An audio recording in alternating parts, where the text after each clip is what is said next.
Oh, there you are. Welcome in. Dave Rothenberg's Giants Obsession on a Wednesday afternoon, a crisp, chilly day here in the New York metropolitan area, but you could be anywhere. I'm told we have viewers in Bangladesh and and Australia and all around the globe. So, Australia, it's like next week. So, congratulations. And we welcome you into Dave Rothenberg's Giants Obsession, where we're kind of in a weird spot. We're still post just cataclysmic events that happened on Sunday against Denver. And now we're halfway towards the next game against Philadelphia. And you're not exactly sure how to feel. And I've had a lot of people so far this week tell me, well, I think it's time to turn the page. I think it's time to move on and now look towards Philly. When we get to Sunday at 1, I'll be ready for Philadelphia. I'll be prepared. I'll be mentally focused and all those things. But right now, it's still very fresh. That wound is very fresh for me, and that loss will go down as just not only is it an awful, awful loss because I've experienced awful losses before, but it felt like you were on the verge of building something, and it felt like you were closing in on being at least relevant. And it feels like the door might be closed on that, and that to me is what's upsetting. I had no delusions the Giants would be a playoff caliber team.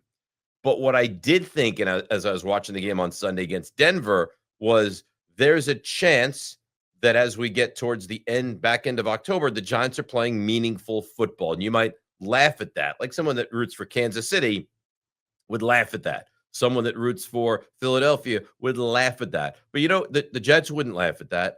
And Tennessee Titans wouldn't laugh at that. And the Raiders wouldn't laugh at that. Well, that's what I felt like. I'm watching that game. The Giants are beating up on Denver, and I'm feeling this just aura of invincibility of we're going to win this game. We'll be 3-4. We probably should be 4-3, maybe even 5-2. Another game against Philly. We just own them. You know what? Why not? And that got ripped away very, very quickly. So I'm in that in between. What is it when you're like they can't purgatory where they can't decide? Are they going to put you in heaven? Are you going to go to hell? Like where are you in that like middle ground? That's what I feel like right now. I'm coming from hell. By the way, capital of hell is anybody? Pandemonium is the capital of hell. All right. So you're in hell. That was Sunday. Now you're in that middle ground. And now when we get to this weekend, I think you'll have that energy and that juice again. And Jackson Dart provides that. Cam Scatterbo provides that, but we're in that middle ground right now, and it's tough. You hate Philly, so when you kick that game off, you'll have that animosity and that hatred that you should have towards the Philadelphia Eagles, but there's a rough week. There's a really rough week. We did learn some good news.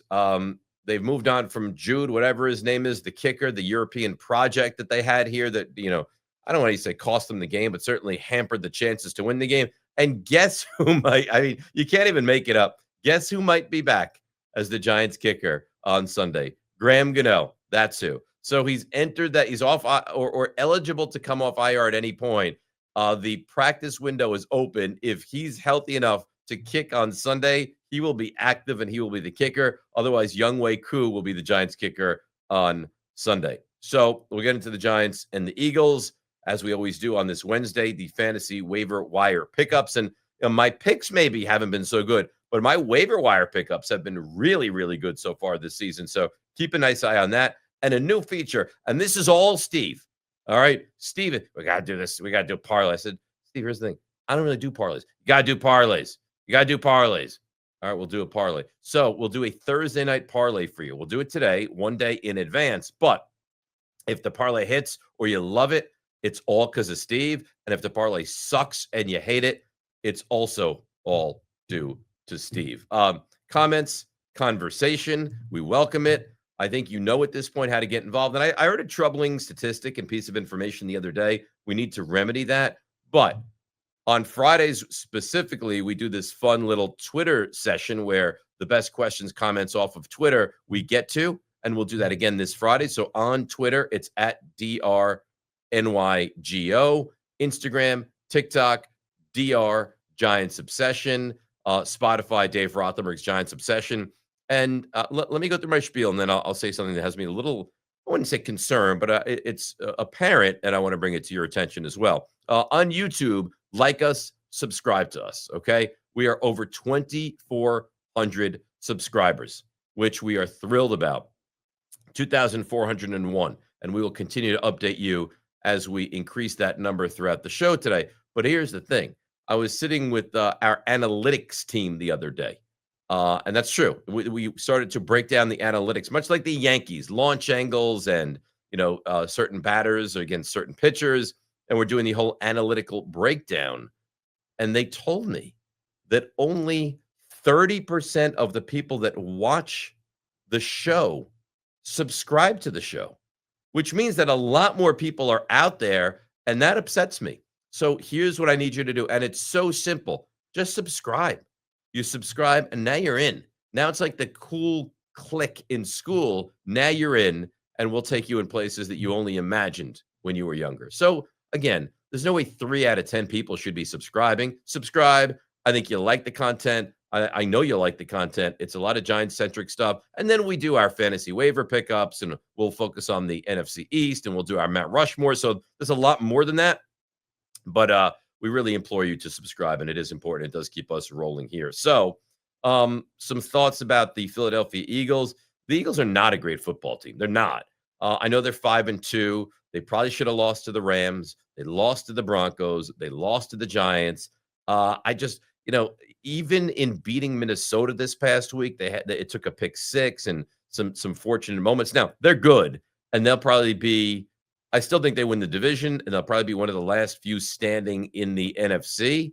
But, I mean, I don't think this team is the same team that we saw last year. Last year's team was special. Last year's team was dominant. Last year's team could take the football and like the old Packers with Vince Lombardi and the Packers sweep, they could – take the football, tell you we're going to run it down your throat. You knew they were going to run it down your throat, and there was nothing you could do about it. That's what the Eagles were last season. This season, it's not the same. They've been, how about this now? They've been outgained in every single game they've played so far this year. They're 5-2, yet they've been outgained in every single game. And they're a very good team. But I don't look at them as the same team that we saw last season. So what you need to do, and I don't know if you guys are good at it, but I'm not. I wear my emotions on my sleeve. And when my team wins or loses, that like will crush me or buoy me for days. So I guess the thought is, when do you start to turn the page and think about Philadelphia? I mean, we will on this show, and I will on my radio show, but I'm not there yet.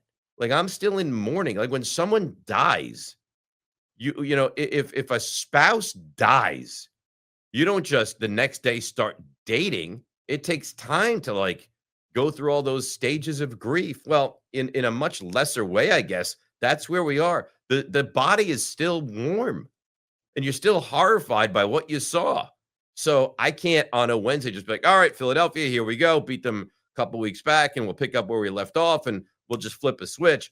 And the Giants have some injury concerns now, right? I mean, Brian Burns, who is by far your best defensive player, he was in a walking boot after the game. We're not 100% certain about what's going to be with him. Now, if he doesn't play, it'll be a massive loss, and we'll see. But the ankle, the foot is obviously an issue for him. If he can't go, and I think he will, because he did last year battle through a lot of injuries, he's a great player. It would be a massive loss not to have him.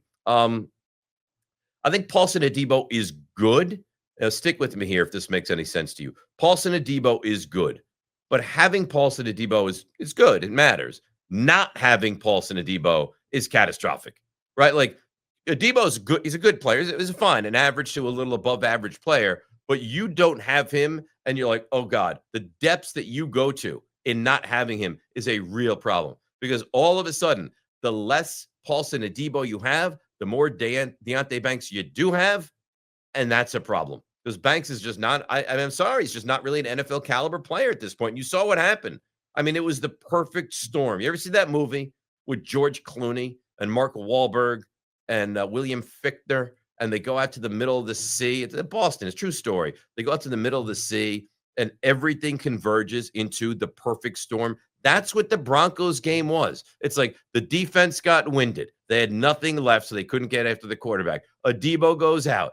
Banks comes in. The kicker can't make a kick. 3rd and 5, and you throw the football. It gets picked off. It's like everything that could go wrong It was Clooney. It was Wahlberg. It was Mary Elizabeth Master Antonio, I think, was in that movie. It was everything that you hoped it wouldn't be, is what it was.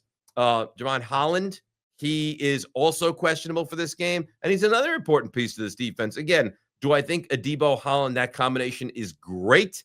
No, but to not have them is a bigger loss than having them is a gain. So we'll have to see. And now I want to remind you of this. Last time the Giants played the Eagles, Quinyon Mitchell left that game very early. He's now back. Jalen Carter did not play in that game. He's now back, and he's been playing. So this is not going to be an easy game. And if you think for a second that Philadelphia will look past the Giants at all, you're crazy. They just got embarrassed on national television, humiliated really by the Giants, and I'm sure they'll answer the bell. Doesn't mean the Giants can't compete. Doesn't mean the Giants can't win. But it's a tall order. That being said, I thought the Giants would lose to the Chargers. I thought the Giants would lose to the Eagles, and I thought the Giants would have no chance against Denver. So clearly, I guess what you'd have to say is the Giants are better than we thought they were, right? You watch the first 3 games. They're 0-3. They make the move at quarterback, and it's made a massive difference. The Giants are, in fact, better than we thought they were. Scott Hansen, Hardson, I can't really see. What happened with you and Rex? He was a weekly on the show. I don't even know it. I'm shocked at it how badly you spoke about him on Sunday. Nothing happened with me and Rex.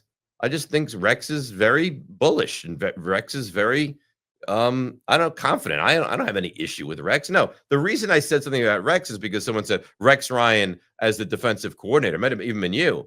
And I don't want Rex Ryan. I don't want that. Look at me, guy in the silence. I think Rex is a smart football guy.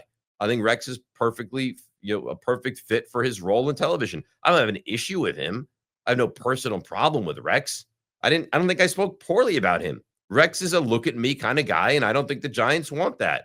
I mean, you say what you want. Rex Ryan hasn't coached in this league in a decade, right? There was discussion that he was going to coach with the Cowboys. There was discussion that he was going to coach with the Jets, and he hasn't coached in this league in a decade. And he wants to coach in this league. And he pleaded with the Jets to get back into this league, and they didn't want any part of him. Now, in retrospect, the Jets probably should have brought him back because Aaron Glenn, oh boy, that is not going well. But just for the record, I have zero issues at all with Rex. I consider Rex to be a friend. That being said, I wouldn't want him running the Giants defense here. I think he's smart. I just don't want all that shine on a defensive coordinator. I wouldn't want that. So that's not an issue with Rex, just kind of my take on Rex. All right, let's bring in the guys. Let's bring in the 2 of them and say hello to Nico and say hello to, what's your name? Steve. Steve, how are you? Steve, big day for you today with the Knicks starting, Best day of the year, man. Best day of the year. I'm so excited. A little nervous. Haven't won a game in a few years. Opening day, so. Are you going to the game tonight? No. I don't got like $400 to sit up top. Well, I think I'm hearing you through Nico's microphone and not through your own. You don't hear me? Now I do. My mic's if you could actually get the mic close to your mouth. Want me to hold it? Or I'll hold it the whole time. Better. But Nico, how are you? I'm great. How are you, Dave? I'm not great. Yeah. I'm still not over that catastrophe. What's the word? Catastrophe, I think is the word. That would be the word, yeah. Yeah. And I think, it sounded like you don't know how to pronounce a word. I think what means word? The catastrophe. Catastrophe, I just said. It took a minute. Well, please. At least if you put like English language in front of me, I can appropriately. Well, we're actually going to test that soon. Oh, is that right? We are going to test that. We're going to test whether I can read or not, or whether you can read or not. Whether me and Steve can read or not. Oh, we're going to have a reading battle? We are going to have a reading battle. This is like what's the old like the tallest person in a contest of you can't say that word anymore, but you know what I'm saying. Yes. Oh boy. This is going to be great. Really, I look forward to that. There's a chance that nobody wins. No, there's a chance. Steve's been nervous about this for like 2 weeks since we brought it up. I've been nervous about this for 22 years. So. About public reading? Yeah. Public speaking I could do easily, but public reading, I don't know. So you've been in radio though, right? Yeah. You've done some radio. So when you have like live copy, what do you do? Well, I just have like a show map. Right, but if there's like a promote, like you went Iona, right? That's where you went to Iona? Yeah. So if like I did a promo for them the other day. All right, Steve, we want you to promote Iona baseball. Iona playing Fordham in baseball. Here's the sheet. This is what we want you to read. coming up 4:00 on Wednesday, Iona takes on Fordham over at, Legion Field. Make sure you're there. First pitch, blah, blah, blah. There's going to be, concessions and first 500 get in for free. If they put that in front of you, could you read that?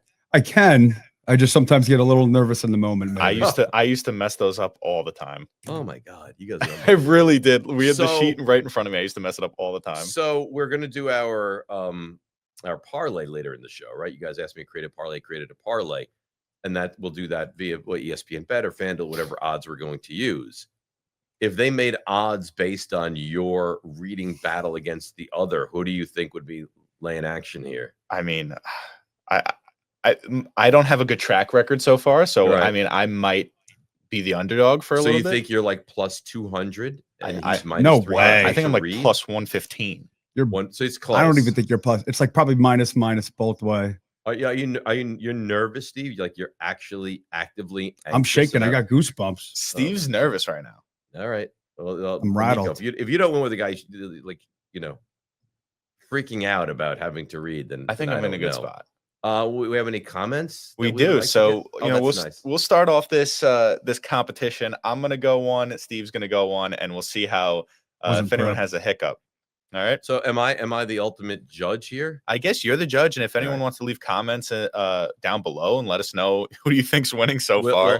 Will I get to see the text so I can appropriately navigate whether you guys are reading it properly or not? Yes, you are. Okay. I think Steve's gonna go first because I've been reading them, so I don't want to put him on the spot. It feels Watch unfair me. that He's gonna give me like the longest one. So Steve, what you're going to see, you have not seen in the past. No. Okay. All right. Nothing. Pop it up there. Let's see what we got. Comments. All right. This is from Dread XCII. Right. That's Roman numerals. Sure. Okay. We only have Flott to guard Brown. If Adobo is out and Brown has like 60 pounds on Flott. So a couple things. First of all, we've been doing the show. This is what week 8 we're approaching. Right? Yeah. Steve? Wait, I'm Week 8? holding the mic. It's bothering me. No. Do me a favor, Nico. Put that back up there, would you please? What are the Giants cornerbacks' names? Paulson who? Steve. What? Who's Paulson what? I'm moving my mic right now. All right, Steve, focus for a second. This is like dealing with a child. By the way, guys, we'd like you to vote. Who reads better, Nico or Steve? Would be unbelievable. So if you're on the chat, please let us know. You can't determine that yet because we haven't heard Nico try to read. But Steve, Paulson Adebo, sorry. Right, is the guy that we've discussed weeks Very on nervous. end. And now you look at that, and it's spelled Adebo, and you think that's adobo? In the moment, yes. Okay. Let me read it in English here. Dread XCII, right? I don't remember exactly. X, I think, is 10. C, I'm not sure. I is 2. So I don't know. It's something, X, whatever the C is, and we could figure it out. But he says, we only have Flott to guard Brown. If Adobo is out and Brown has like 60 pounds on Flott, no, there's none of it is good. Okay. Dallas Goedert crushes the Giants. They don't defend any tight end well. That's for starters. Secondly, if Adebo is in fact out and Flott has to go to guarding AJ Brown, and you're right, Brown is way bigger than him. Who's guarding Devontae Smith? That becomes a problem. So everybody has to step up, and I don't know that they have the guys to, in fact, step up. So that's a real problem. All right, Steve, I'm gonna outside of the name, I'm gonna say that was poor. So I'm gonna give you a 6.5 for your first You know what? attempt. I'll take a 6.5. 6.5 is a great number for that. I'll stop it I'll out take of it. 10. Yeah, Take a Stop it. 6.5. that's a great number. All right. Now, Steve, do you have access to Steve's gonna give me the all right, next one. I'd like Oh, you now yeah. to pick the one that we're going to use for him, and then we'll give it in the it's in the we'll star see the category. abilities that he has I here. see it in this. Okay, we are live, so anytime soon would be greatly appreciated. All right, I'm going to let you know. I'm going to set you up here. Yep. Nico, this is from Kenneth Rolls. The floor is yours. Coming in from Kenneth Rolls, you said Gruden probably won't get a job this cycle on DNR this morning. How would Gruden or Cliff Kingsbury would be worse? Dayball needs elite level talent to mask his coaching warts. So I guess he's asking about Gruden or Kingsbury. I don't think Gruden is there. I don't think that the NFL is at the point where they're going to kind of let Gruden back in. The way it ended with him was terrible. So I don't think that he's back in all that quickly. Kingsbury, yeah, I think he's an interesting potential target for the Giants. He's an offensive mind. You see that he could do great things with Jaden Daniels. Well, I think there's a lot of similarities between Jaden Daniels and Jackson Dart right now. So I appreciate that. I think I'd want someone kind of more with more creativity offensively than, you know what, Nico, I'm going to punch you than those two guys right now. I was going to give you 6'7". 6'7". Yeah. 6'7". That's right. And you think that's an accident? You think I don't know the lingo that you people are working with Dave now? knows ball. Dave knows ball. I know. I mean, you guys are both mid. All right, I'll take it. Wow. And I'll leave it at that. I'll take mid, 6'7", right? That's No, going to be on social media I was tonight. actually going to give you a 7'5", but because you got nasty, now you go down to a 6'7". So round one goes to Nico. That's fun. That's fine. All right, but not like definitively. It was pretty close. All right, we have more questions. Yeah, we do. Steve, you can take this one. Go ahead, Steve. Come on. Oh, this is my dad's friend, Louis Marcone. Dexter needs to bust the middle. Middle pressure more important than edge pressure. Disrupt the timing of that offense. All right, now that was well read. I mean, I don't know whether there was a familiarity that you had with that because you know Louis Marcone and you feel comfortable with him and his name, and that like buoyed you into the read. You need to get the first one out. That was well done, Nico. I'm sorry to tell you, that's a 9.5. Wow. I mean, it was really well done. Wow. Let me just comment on the analysis. Yeah, all of it matters. I mean, when you're trying to slow down Saquon, which you did really, really well the first time these two teams did battle, you do that by, slowing down the push up the middle. Now, remember also, Dickerson, the kid from Landon Dickerson, the kid from Alabama, he didn't play in that game either. And he's going to play in this game. So this is a tall order. The venue switches as well. But you're right, Dexter Lawrence. And I'll be honest with you, I think Lawrence is a terrific player. Through 7 games, I've been a little bit underwhelmed in Dexter Lawrence. And I think he does, in fact, need to be better. But I wouldn't say that pressure up the middle is more important than pressure on the edges. I think it all matters. I think keeping contained, like Carter's able to do well. I think Thibodeau needs to keep contained. I think, they need to slow down the rush right up the middle. I think all of it matters. I think because that's the strength of the Giants.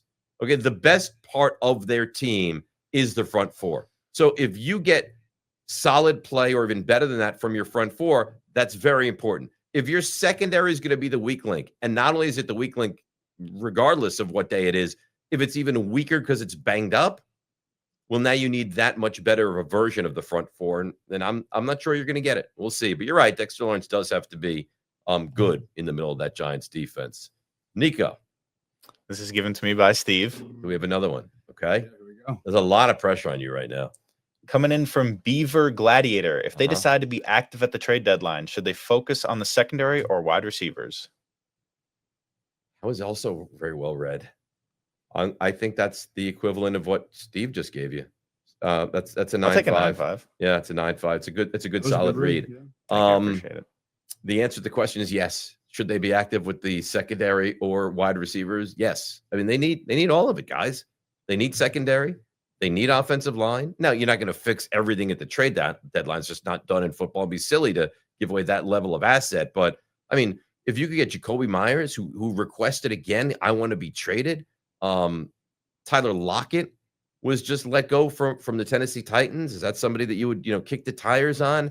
I've talked to Jordan Renan about this. I think we did it on this show, and it said, would you trade a 2 and a 5 for Jalen Waddle? He said, why? That's a finishing piece kind of move. I don't think we're in that situation right now.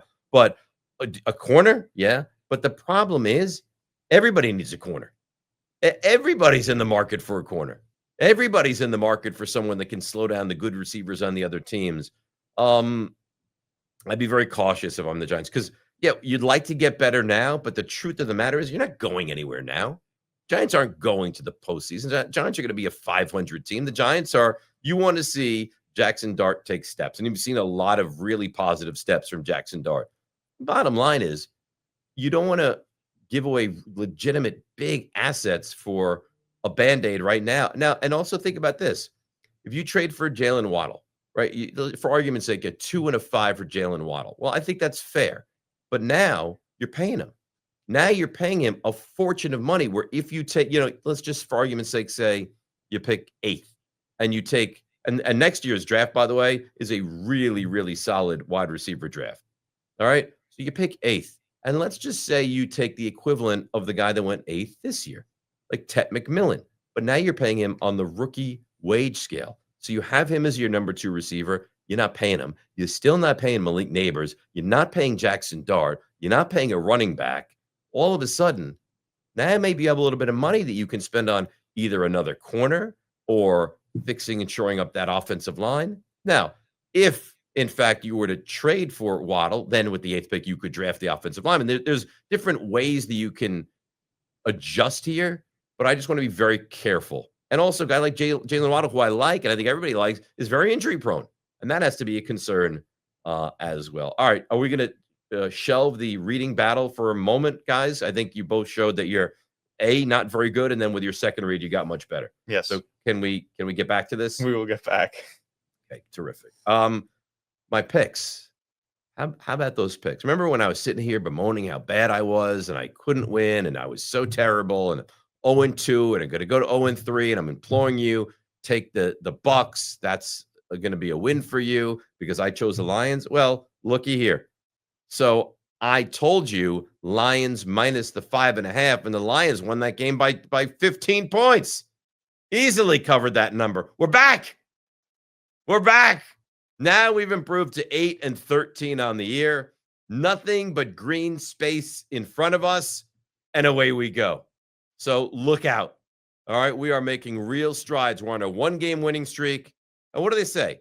Even the longest journey begins with the first step. There you have it. That's the first step. So we go 2-1 this week. We inch our way towards 500. And by the time we get to the postseason, we have climbed that hurdle. Okay, let's get back into Philadelphia's offense a little bit. By the way, there's a poll regarding your guys' reading, I'm being told, and the votes are in, and it's a deadlock. We are tied, split down the middle, which I guess means that it goes to like the judge, which would be me, and I will have that ultimate determining vote later on. But we'll do another reading battle when we have comments a little bit later on in the show as well. But guys, if you'd like to vote, you're more than welcome to on the YouTube chat. Like us, subscribe to us as well. All right, Philadelphia offensively. And here's the thing. You can sit here and you can list all the things they have.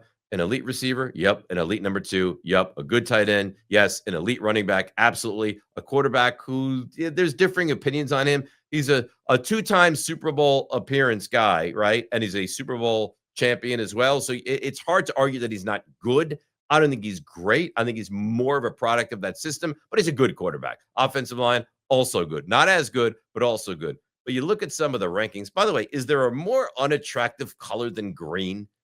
I mean, Kelly green is Eagles green is so disgusting, isn't it? Like that pea soup green. Anyhow, points per game, they're at 14th in the league.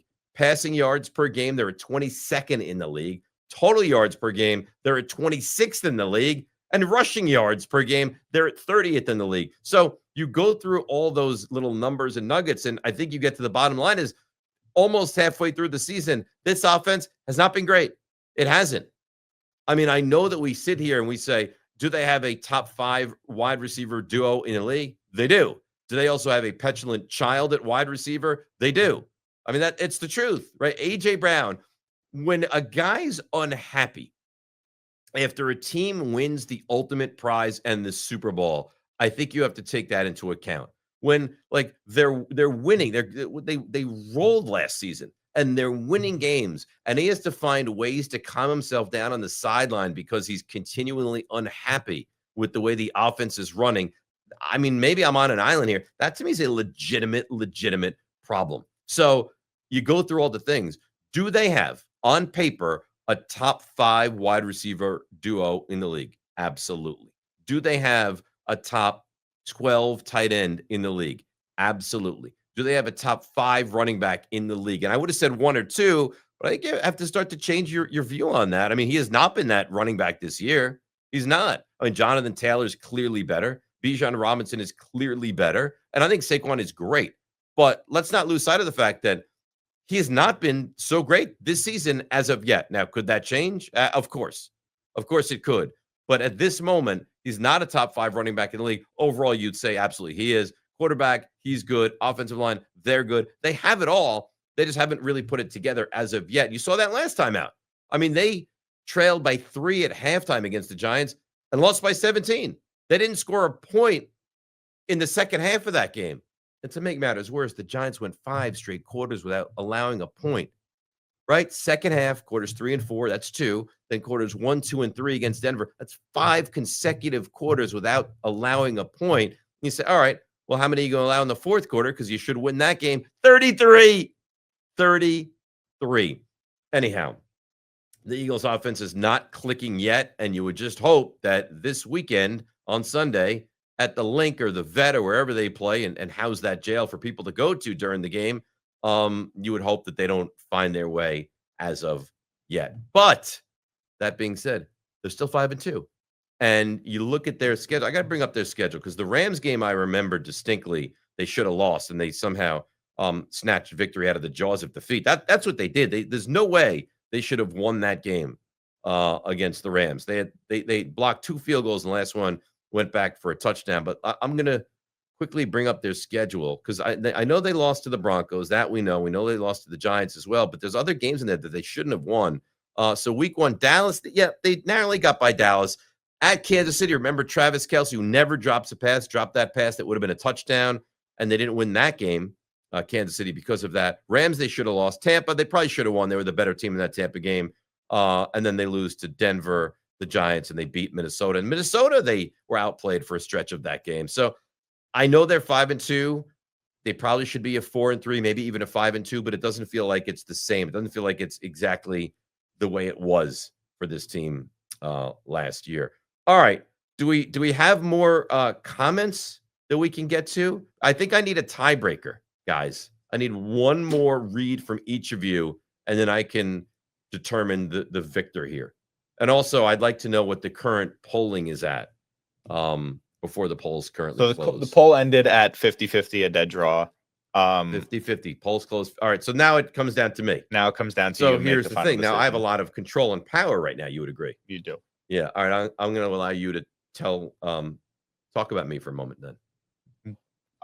Yeah. I'm going to allow each of you to talk about me for a moment, knowing that I have the ultimate vote, that I control your future right within my hand. Listen, Dave, I think that you are a multifaceted individual, talented, wise, beyond his years. Right.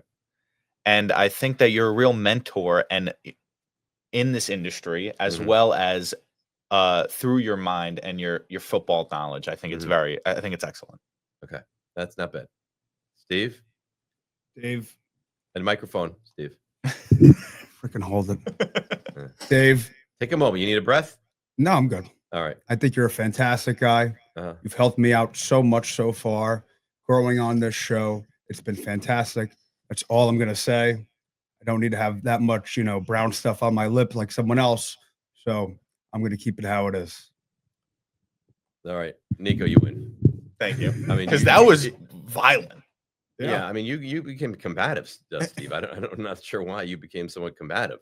And you felt a little overwhelming. That being said, you still have a chance. You still have a real chance to win the reading battle. Nico, choose one for Steve. Steve, you choose one for Nico, and we'll make our ultimate determination who wins. Okay. I will go first. Okay. And I will give one to Steve. Okay. Because I have one, lined up. That's big of you.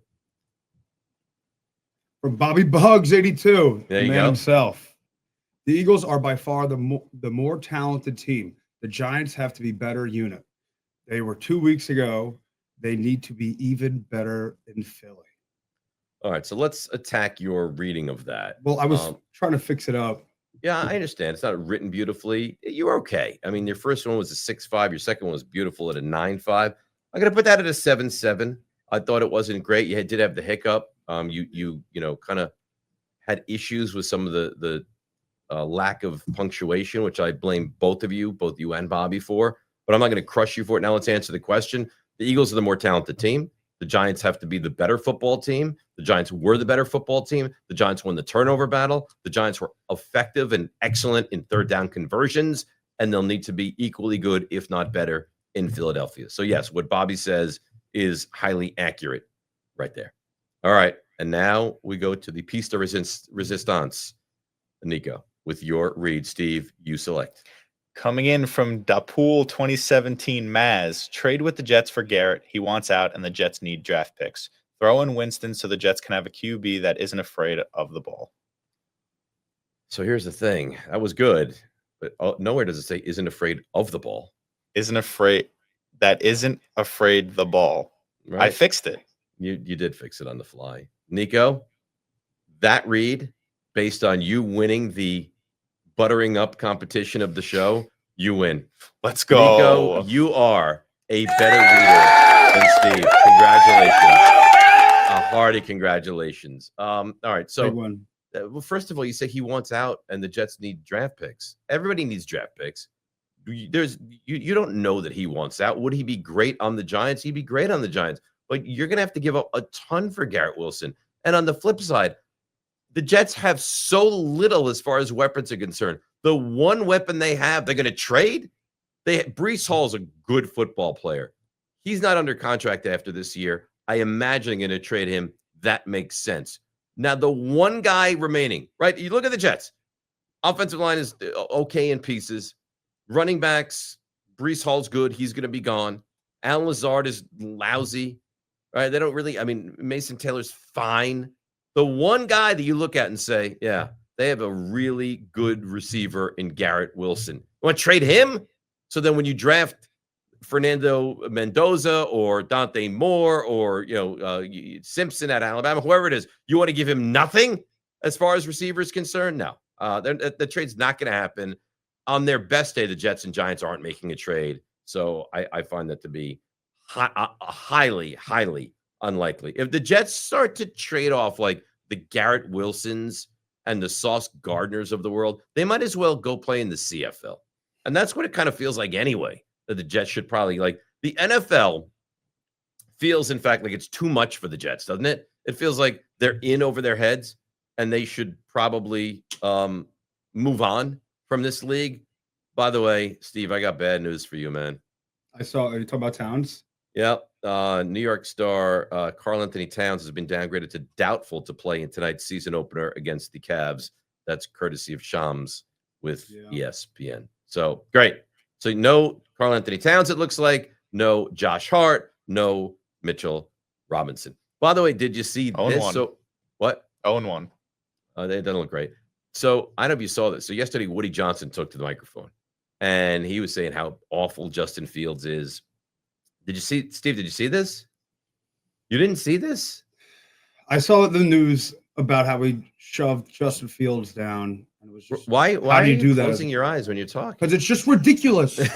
Why would you say that? A trance. All right, calm down. So he went after Justin Fields and, how are we supposed to win with this kind of a guy? And he can't even complete a pass. And that's why, well, a couple things. A, he was not good, but capable on Chicago. He was 4-2 on Pittsburgh. Now all of a sudden he comes here and he's absolutely awful. So he put, like, at the end of this conversation, everyone is of the mindset that, okay, Tyrod Taylor is going to get the start this week for the Jets against the Bengals, right? That's what makes sense. Well, turns out only the Jets. Tyrod Taylor's hurt. Tyrod Taylor is suffering from, I think, a sore knee and is questionable to be able to even play in this game on Sunday. If Tyrod Taylor cannot play in this game on Sunday, guess who gets to make the start? The man who can't complete a football downfield, the one and only Justin Fields. The Jets are. This is fine, though. We don't get to win. No, we don't want to win. Yeah, but come on. You guys aren't going to get the win either way. And there's embarrassing yourselves to a proportion that is almost unseen. And that's where the Jets are right now. All right. So, guys, throw up, if you would. Not throw up. That would be awful. But throw up on the screen my parlay for this Thursday night game. Look at all the cash I have in my hand there. Right. So now you're going to get plus 607 odds. You say, exactly what does that mean? So if you bet $100, you take $100 of your hard-earned money and put it on this wager, you will now win $607. So let's refresh your memory. It's the Vikings at the Chargers Thursday Night Football. I like the Chargers to win. They've lost 3 of 4. I don't trust Carson Wentz. The quarterback advantage clearly is in the hands of the Chargers. Herbert is much better. I know that the running back situation is kind of a mess for the Chargers. Their receivers are good. Gadsden is playing high-level football. McConkey is back and healthy. I look for the Chargers to win. That's number 1. Number 2, Carson Wentz. I think this is going to be a somewhat high-scoring game. I think the Vikings are going to need to put points on the board. Wentz is going to have to throw the football. Even in a loss to the Eagles, he went way over 222. I will take Wentz to go over 222.5 passing yards. It's number 2 of this 4-leg parlay. Number 3, Justin Jefferson over 80.5. He is probably the best receiver, maybe this side of Jamar Chase in the NFL. He will go over 80.5. I don't think it's all that much of a debate. Even when he's not great, he's still really good. I like that one. And lastly, Oronde Gadsden. And this just goes to show how, in fact, old I am. I remember his father playing in the NFL. He was a good player. All right. Now his son out of Syracuse, Oronde Gadsden, he's here. He had a terrific game against the Colts. Again, I think you're going to see quite a bit of points in this game on Thursday. He's kind of become that staple, that like legitimate tight end weapon here with the Chargers. I'll go over the 42.5 yards for Gadsden. So again, to recap, Chargers on the money line, Wentz over 222.5, Jefferson over 80.5, Gadsden over 42.5 receiving yards, and you put down $100 and you now win 607. Put down $10 and you win more than 60. All right, so there you have that. And that'll be nice, right? Because who can't use a little bit of extra money heading in to the weekend? All right, I want to get into Philadelphia's defense, and their defense is not great. See, here's the thing. Philly's not great, and it's a credit to their kind of intestinal fortitude and a credit to their coaching, and that's right, I said it, and just their kind of understanding of how to win games, that they are sitting here at 5-2. They're really good in the red zone, like elite in the red zone. But the Giants are a much better red zone team now than they were, because you have the threat of Jackson Dart and his legs. And even the other day when they took the lead over Denver, what do? Spread them 5 wide and plunge forward and score the touchdown. I want to get into something off of that as well, but I want to quickly analyze the defensive rankings and numbers and stats of where we are with Philadelphia. All right, so let's go down the list here. Points per game, 20th in the league. Not very good. So lower third of the league. Passing yards allowed per game, 19th in the league. So their secondary is vulnerable. Total yards allowed per game, 23rd. Do you see a theme? I mean, the theme is, if you looked at all their numbers offensively, combine that with their numbers defensively, there's really no way this team should be sitting here at 5-2. Rushing yards per game. Saquon is not having a good season. In fact, Cam Scatterbo is, at this point, has more rushing yards than Saquon. That is completely unacceptable.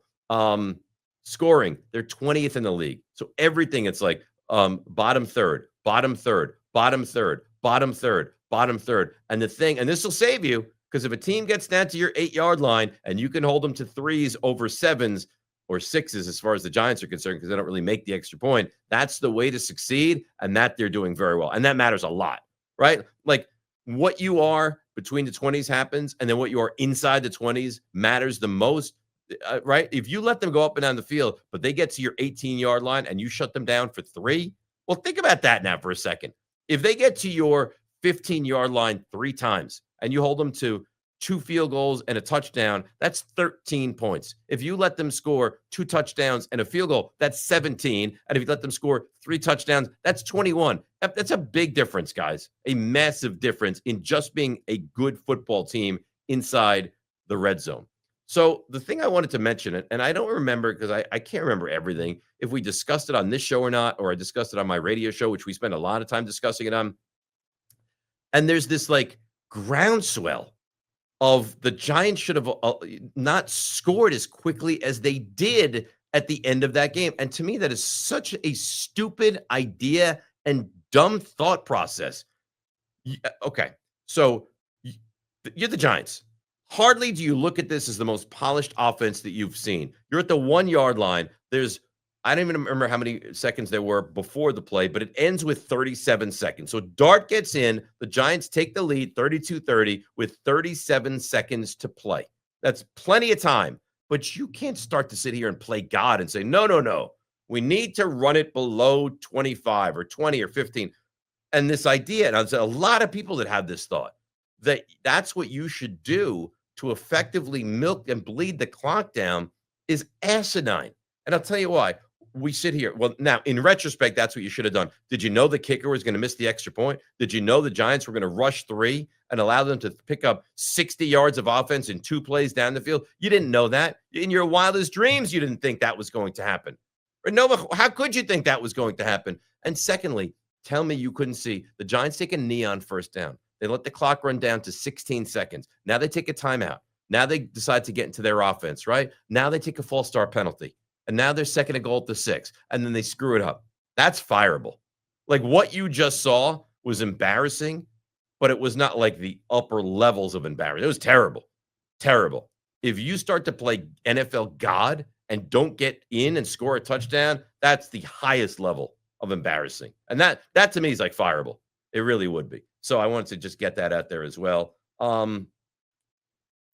Eagles turned things around against the Vikings. They did. They had a big, and that's the thing. Remember, Giants played in the first time, and the Giants didn't turn the football over. They were +2 in the turnover margin. Well, last week, the Eagles got a huge pick 6, and listen, Carson Wentz will do that. And we know that Jackson Dart is mistake prone, and he should be. Like, you've seen nothing from Jackson Dart that leads you to believe that he's not going to be able to overcome this, but he got picked off twice against New Orleans.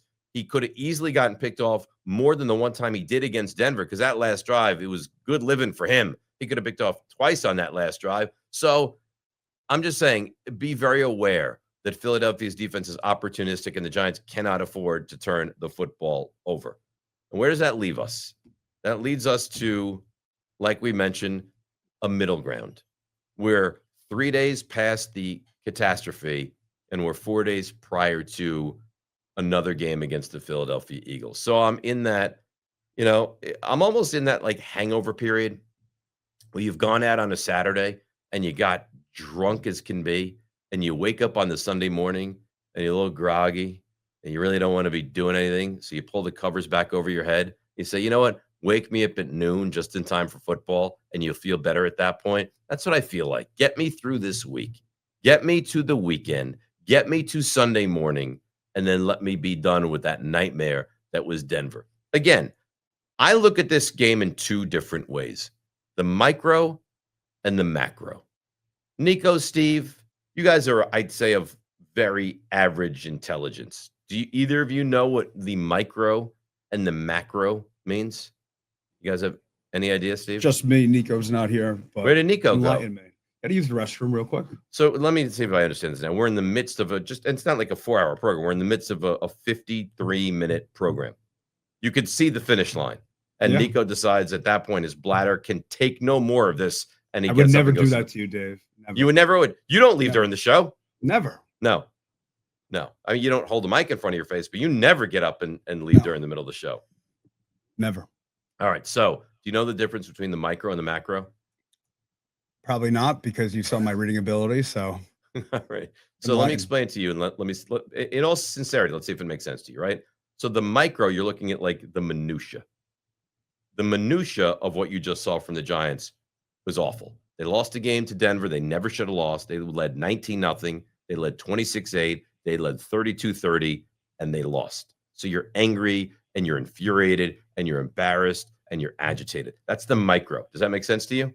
Mm-hmm. And then the macro is like the 30,000-foot view from above, and that's positive, because the macro means that the quarterback is going to be good, and you saw that, and you're confident in that. So that's the micro and the macro. If nothing else, I believe that I've made you a little bit smarter on the show today. I think so. Yeah, is Nico back from his bathroom break, from his powder break? Nico, you made it back from the bathroom? Sorry. So how does that work exactly? What?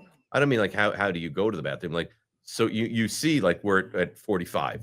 We're 8 minutes away from the end of the show. Yeah. And you determine in that moment, okay, now I'm going to get up and go to the bathroom. I had to.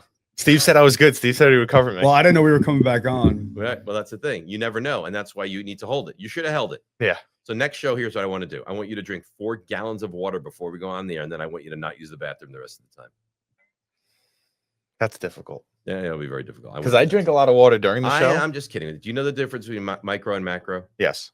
Explain it quickly. Micro small, macro's big. That's right. Yeah, that's good. Steve had no idea. Well, we explained it to Steve.